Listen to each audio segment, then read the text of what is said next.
Picture this. It's 1939. A tiny nation of 3.5 million people faces the largest army on Earth. Everyone assumes they'll be crushed within weeks. But here's the part that should keep you up at night. What if their survival didn't just come down to military genius or winter weather? What if the real battle was fought decades earlier in factories, voting booths, and schoolrooms? What if Finland's victory over fascism, both foreign and domestic, hinged on overcoming 3 injustices so deeply embedded in their society that fixing them seemed impossible? Tonight, you're going to discover how a nation defeated tyranny, not once, but twice. And the weapons they used weren't guns or tanks. Let me take you back to 1918. Finland had just won independence from Russia after 100 years of imperial rule. People were celebrating in the streets of Helsinki. Finally, freedom. Finally, a chance to build something new. Except within 3 months, Finns were killing each other. The Finnish Civil War wasn't some minor skirmish. Brother fought brother. Families shattered. By the time the guns fell silent, over 36,000 people were dead in a country that small. That's like losing 1 million Americans in 4 months. And this didn't come out of nowhere. For decades, Finland had been split down the middle.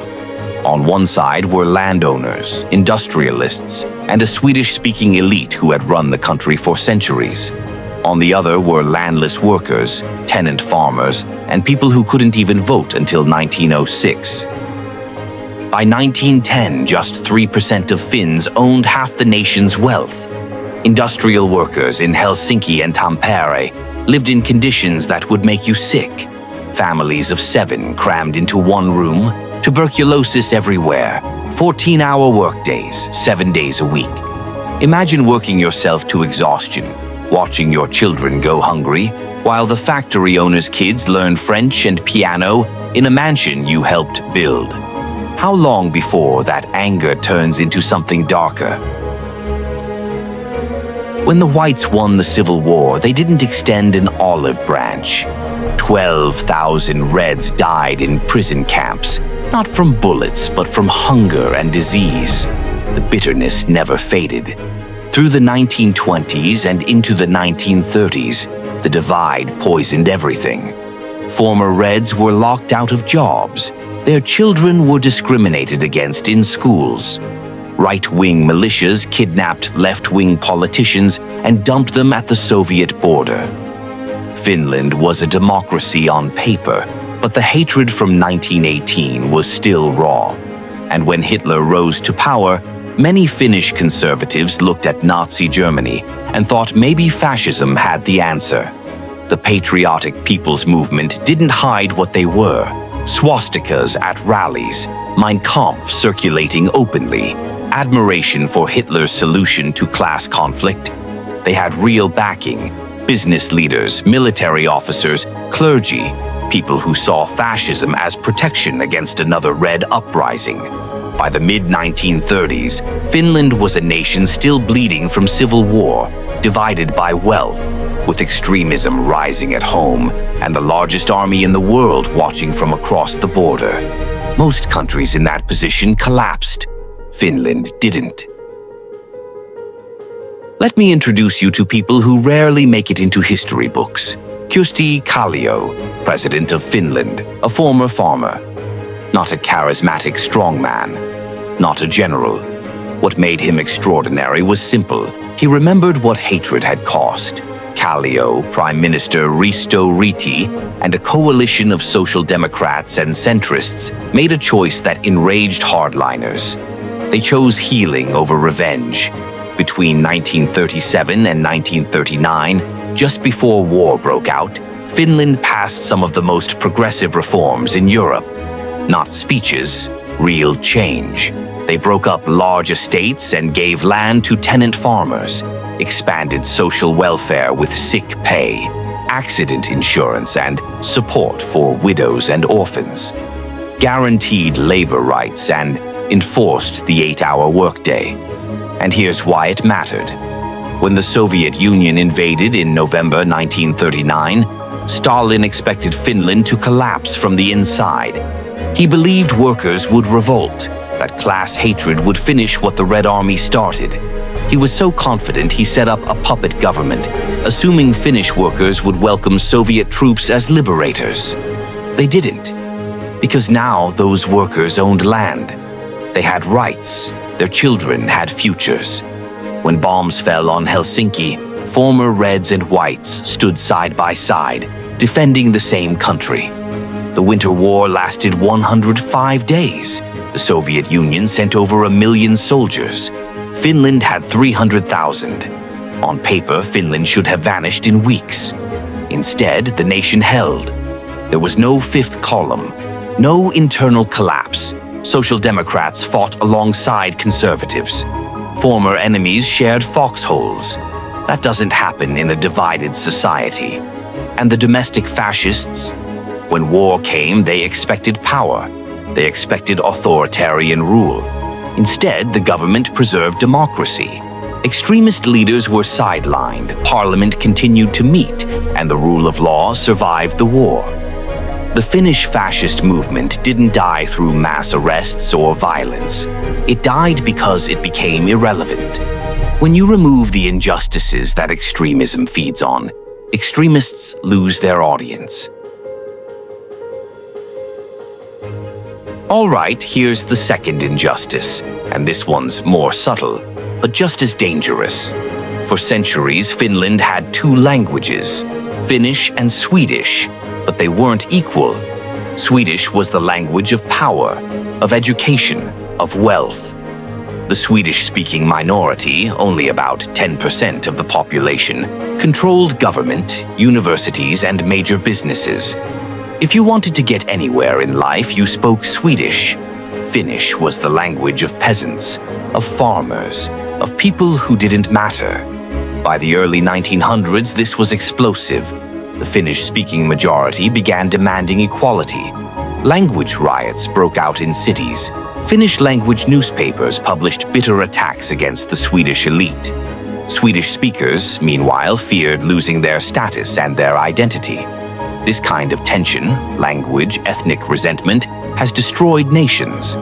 One group holds power, the other grows bitter, and eventually violence follows. But Finland did something remarkable. In 1919, right after independence, they wrote both Finnish and Swedish into the constitution as equal national languages. Not symbolically, actually equal. Every government document was produced in both languages. Both were taught in schools. Swedish speakers were guaranteed parliamentary representation proportional to their population. Finnish speakers gained access to universities, government positions, and institutions that had long been closed to them. Was it perfect? No. Was there still tension? Absolutely. But by the time the Winter War came, the language divide was no longer a weapon an enemy could use. When Soviet bombers hit Helsinki in 1939, they didn't distinguish between Swedish-speaking neighborhoods and Finnish-speaking ones. And neither did the people on the ground. Swedish-speaking volunteers fought fires in Finnish neighborhoods. Finnish soldiers took orders from Swedish-speaking officers without hesitation. The language you spoke at home mattered far less than the fact that you were all Finns. The government produced wartime propaganda in both languages simultaneously with equal care. The message was unmistakable. This fight belonged to everyone. Compare that to other multi-ethnic nations. In Czechoslovakia, ethnic divisions were exploited to tear the country apart. In Yugoslavia, unresolved tensions eventually exploded. In the Soviet Union, unity existed only through force and collapsed once that force weakened. Finland could have gone the same way. The divide was real. The resentment was real. But they chose to address the injustice instead of letting it rot. And when the test came, when survival depended on unity, they had it. In 1906, when Finland was still part of the Russian Empire, women got the vote. Not just the vote, but the right to run for office. Finland became the first nation in Europe to grant women full political rights. and the first in the world to elect women to parliament.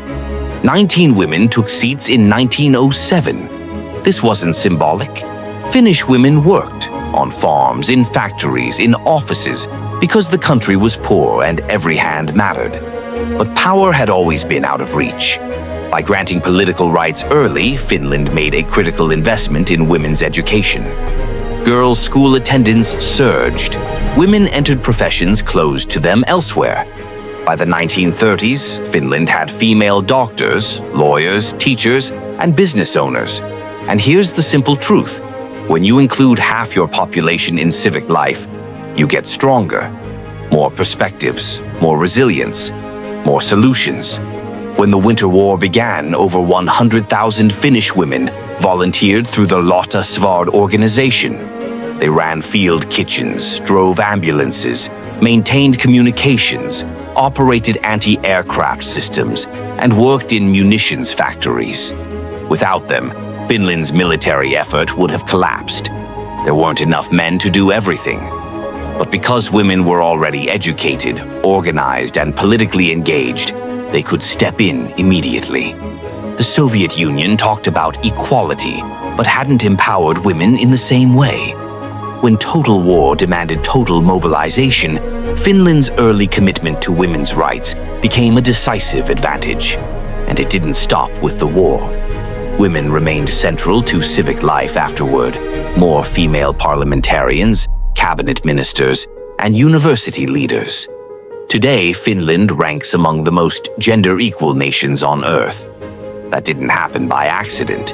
It happened because over a century ago, they decided that excluding half the population wasn't just unjust, it was self-defeating.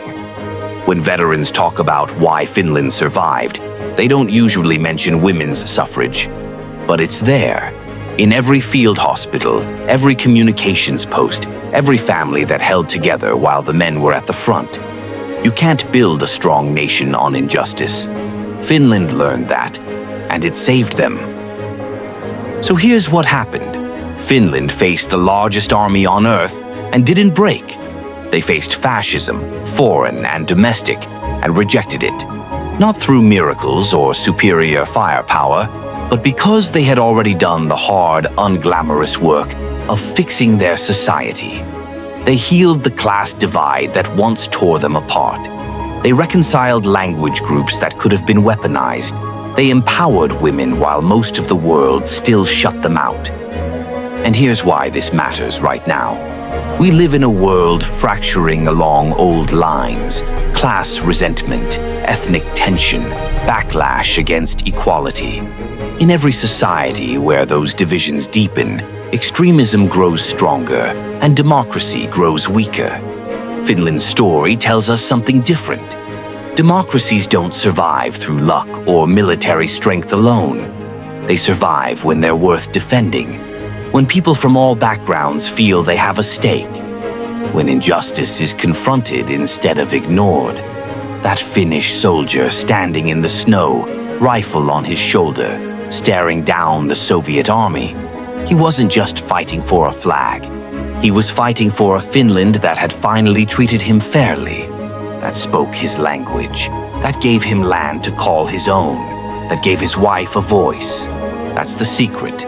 3 injustices overcome, 1 nation saved, and a lesson for all of us. Fix your society, or watch it crumble when the crisis comes, because it always comes.